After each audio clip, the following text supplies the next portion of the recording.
Hey everyone, I'm back with 7 key sentences. I already did 7 key phrases for people pleasers and 7 general NVC phrases that are very helpful. So if you haven't seen those, I'll put a link above here. But today we're going to talk about love relationships, and I gathered again 7 useful phrases. So the first one is I love how you dot dot dot.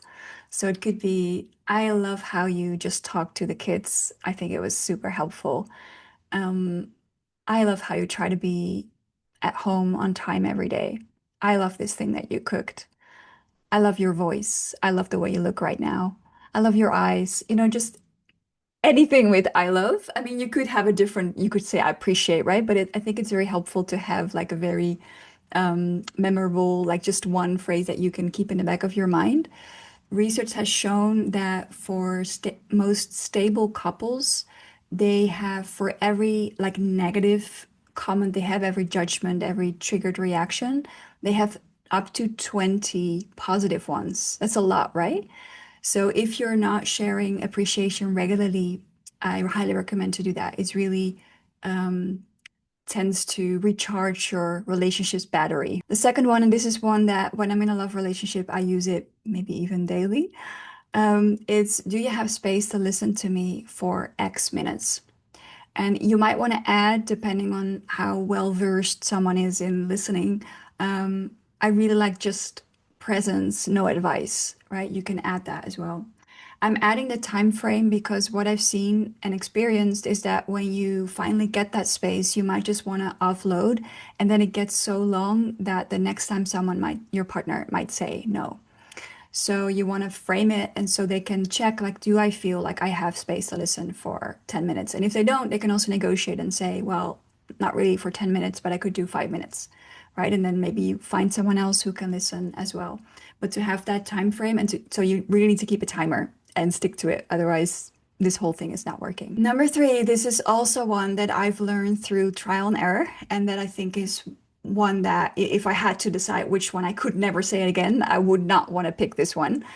And it's, I am triggered right now.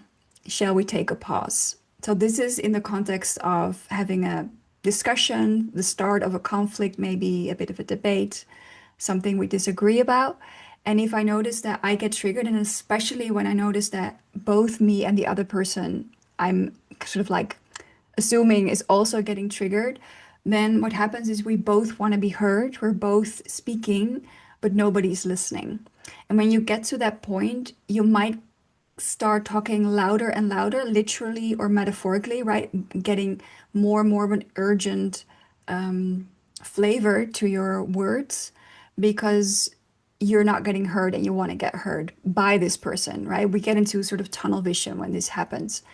And so this is also a skill to learn to notice that, right? You need to be able to notice, like, I'm triggered, I'm not listening anymore, I'm not properly listening anymore. And then to have, it's sort of vulnerable to say, like, I don't think I'm listening very much anymore. I think I'm triggered. I think we need to have a pause.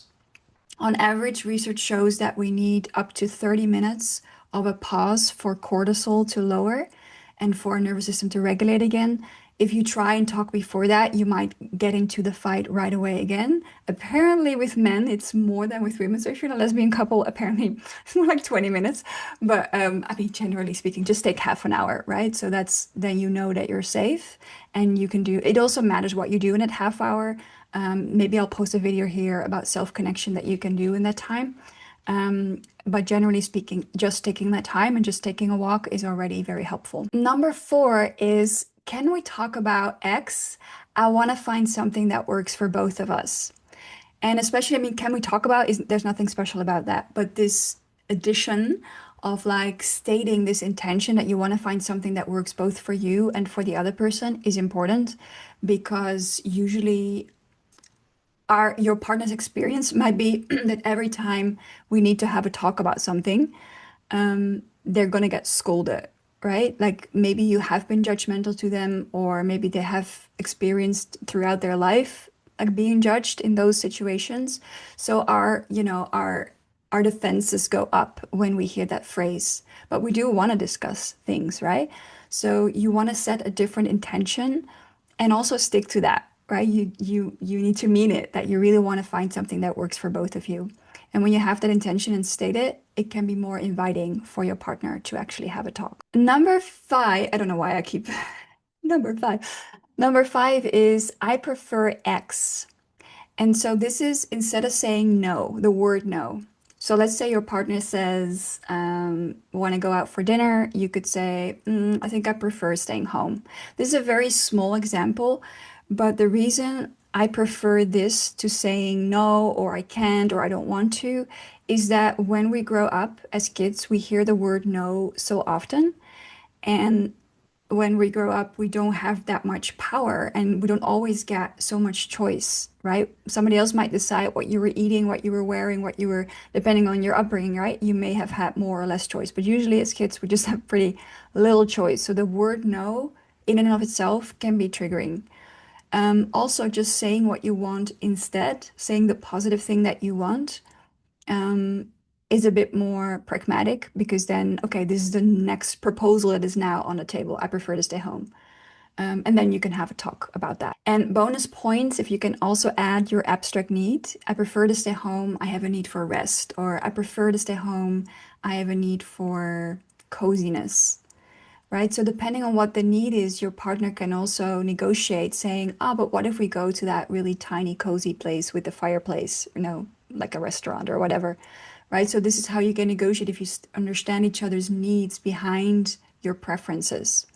If you've done any NVC, you know about that. If it's new to you, watch all my other videos, basically. That'll help you with that. And related to that, number six, what might be our abstract needs here? So whenever you're in a discussion, or whenever you're trying to find a solution for something, just ask that question, what might be our abstract needs? I have a whole list of abstract needs that you can download for free, which can be helpful with that. The reason you want to do that is when you get to your abstract needs behind your preferences, there's more possibilities to find a solution, and there's more chance that you find connection because you might not agree with each other's preferences. For example, maybe your partner loves rock climbing and you like doing yoga, and I don't know, your partner might judge yoga for some reason, right? If you share your need, which is maybe for self-connection and peace, right? That could be your need behind doing yoga. They might be able to connect with that. And maybe hobbies is not the best example, but maybe you prefer to eat vegetarian or right things that there is certain needs behind that that people might be able to connect with even if they don't have the same strategy. And once you have that, it's easier to find connection, relaxation, and from that, it's easier to find solutions. And number seven, last but not least, and you might actually want to start with this one a lot of the time, is this a good time to talk? I've had many situations where I'm glad I asked that question, and sometimes I asked it too late. Like I first was just starting a talk about something, and then I saw their face and I was like, is this a good time to talk? Is this a bad time to talk? Right? So a lot of the time you might not get what you want or you might not get your needs met just because of timing, just because you catch your partner at the wrong time. If it seems like it's never a good time for your partner, then something else might be going on, right? They might have a hard time standing up for their needs, so they might not like you standing up for your needs, which might require a bit longer talk.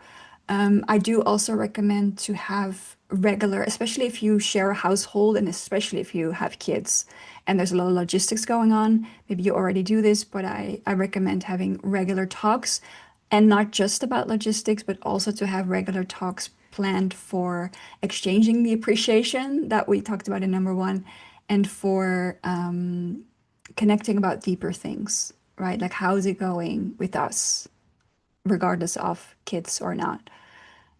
That's what I recommend. I usually do 7 phrases. In this case, I had a couple more, so I put those on a PDF that you can download for free. I put all of them so you can print them if you want or keep them somewhere. It's free. You can just download it and take it. Also, if you'd like to learn more, I actually created a webinar. I've worked with couples now for over 10 years, so I gathered all my insights and I'm sharing them in a free webinar. That when I'm recording this, it'll be in a couple weeks, but depending on when you watch this, there will be maybe also a recording of the webinar. But come there live, take your partner. That will be amazing. I'd love to see you there.